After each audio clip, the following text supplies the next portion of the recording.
Hi friends, అందరికీ good morning. ఇవాళ అయితే పెద్దనమాస అందరు బతుకమ్మలు చేస్తుర్రా. మేమైతే ఇక్కడనైతే ఇక నా కూతురు అయితే ఊరికి వెళ్ళింది కదా అక్క వాళ్ళ ఇంటికి. నేను ఒక్కదాన్ని కాబట్టి చిన్నవి వేసుకొని ఆడుకోవాలి. ఇక మేమైతే ఇలా మా ఇంట్లో అయితే పెద్ద పండుగ ఉంటుంది. ఎందుకంటే మా అత్తమ్మ బియ్యం ఇస్తుంది అక్కడ సిద్దిపేటలో. నేనైతే ఇక 5 తీళ్ళ కూరగాయలు పెసలు రోసి అన్నం వండాలి. ఇప్పుడైతే 5 తీళ్ళ కూరగాయలతో వండాలి. ఇక మా ఆయన అయితే పనికి వెళ్ళిండు, ఒక్కదాన్నే ఉన్నా. ఇప్పుడు ఇల్లంతా కడిగేసుకోవాలి.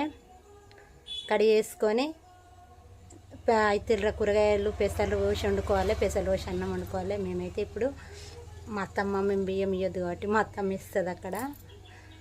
మేము ఇప్పుడు అన్ని వంటలు ఇల్లు అంతా పని అయిపోయే వరకు వీళ్ళైతే 2 అవుతుంది మేము తినే వరకు. మా ఆయన ఇట్లా అప్పుడే వస్తాడు, ఒక్కదాన్ని తినలేను కదా. బాయ్. మా వీడియో నచ్చితే లైక్ చేయండి, షేర్ చేయండి. Please like.